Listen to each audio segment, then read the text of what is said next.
रायजोफोर दुखुनांथाव बाथ्रा बेनोदि माने रायजोफोर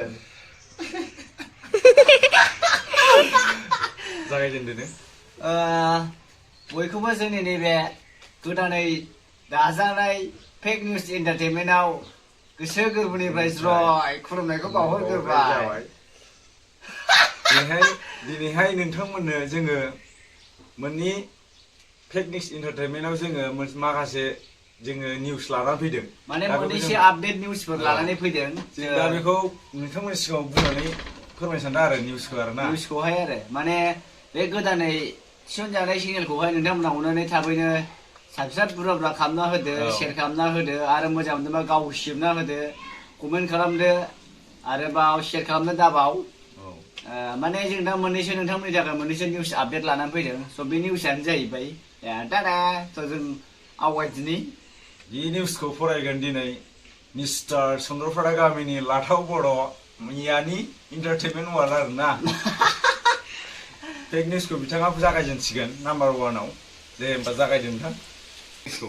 रायजोफ्रा हनै नेनानै दं नायगासिनो खोनासंनो। सनितपुर डिस्ट्रिक्टनि सिङाव थानाय कासखत्रा गामिनि मिस्टार मेहेरवारिया थांनाय हरनि 5 रिंगा खालि खिनो ओंखारनानै खिदोंमोन। बिथाङा बे खिनाय समावनो बिनि फायखानानिफ्राय मोनसे खानस्रि बमाया बिथांनि खिलामायाव ओरै आवलायहरनायसै। सावरायगोन जोंनि कामारपारा गामिनि मिस्टार बिरजय बसुमतारिया सावरायसिगोन एबाराव। लागायना हो फंबाय। खोनासंबा रायजोफोर। थांनाय हरनि 5 खालार खालि हरनि 12 रिंगायाव अखाफोर गोरलै ओंखारनाय दिनाव माने समाव आब' मिथिनि मेगननिफ्राय सुजुलानि मोदै गयोनो। दा सुलुंनिफ्राय मिथिनाय बायदिब्ला बेखौ बियो फालिजों हुखुमोरबाबो हायाखै जाहैदों मोदैखौ। रायजोफोर माने ओरैबायदि मोनसे ओरैबायदि माने मोनसे गोदान निउस आरोना। नोंथांमोना मोजाङै खोनासं। माने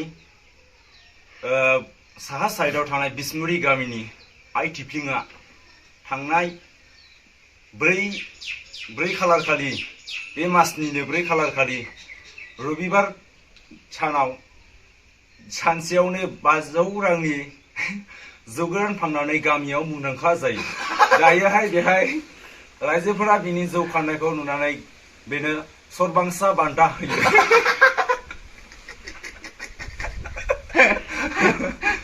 दा आंनियावहाय बुंनांगौआ थाथ'लायबाय। दा जोंहा बुंनांसिगौलाय लाथाव ब्रुआ। दे जागायसैलाय। बेंटल हालामनि थुक्राझार गामि सिङाव थानाय दा बर' राइडार मुंनि सासे फरायसाया थांनाय 6 खालार खालि क'क्राझार हालामाव फैदोंमोन। बिथाङा बे क'क्राझार हालामाव फैनायावनो लामायाव थालिराव दानलिनानै गायगा गोग्लैनायसै। दा सुलुंनिफ्राय मिथिनाय बायदिब्ला बिथाङा MRM हस्पिटालाव दं होननानै जों बुंनो हायो आरोना। स' बेनि सिलानियाहाय ओरैबायदि जादोंनो ब्रे 100थानिबो बारा सिलानि जादोंनो। बिथांनि सिलानिखौ माजों सुदों होनोब्ला थालिर बिगुरजोंसो सिलानि खालामनाय जादों होननानै जों सुलुंनिफ्राय मिथिनाय जादों आरोना। रायजोफोर दुखुनांथाव बाथ्रा बेनोदि दायोसो 5 मिनिटसो सिगां आदै बोल्दार नालागुरि गामिनिनो माने ओंखाम उखैनाया हुरा जानायलाय मा जागोन मा लोंगोन मोननानै बिथाङा खालां खासां जाबायबायनानै माने संख्रि सोलानो नागिरनाया सदा सोलाफ्लांनानै गांलाबनो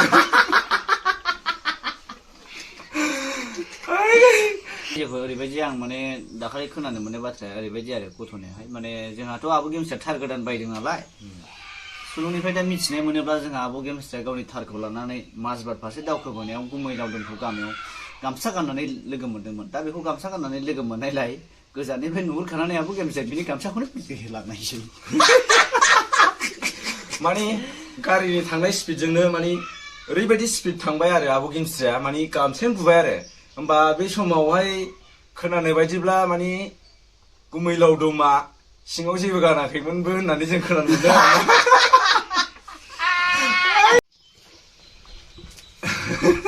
माने फेक निउज एन्टारटेनमेन्टखौ मोजां मोननानै नायग्रा नेहाथारि सोद्रोमाफोर नेहाथारि सोद्रोमाफोर माने लिरगिरि बिजिरगिरि नोंथांमोन नोंसोरखौ आरोबाव खनसे स्वागतम खालामनाय जाबाय आरो ना माने दिनै फार्स्ट टाइम बारा मटिभेसन मोना जादों स' नोंथांमोना लासैनो माने रावनिबो भिडिअफ्राथ' फार्स्टआव मोजां जाखाया नालाय इन्ट्रेस्ट मोनलांबाय थागोन आरो ना नोंथांमोना नायलांबाय था नोंथांमोना शेयार खालाम हागौमानि कमेन्ट खालाम आरो ना गोसो गोथारै गाव सिबना हो माने लासै लासै फुरा मोजांनिफ्राय मोजां खालामनो नाजागोन आरो ना बेनो आरो ना गोजोनथों रायजोफोर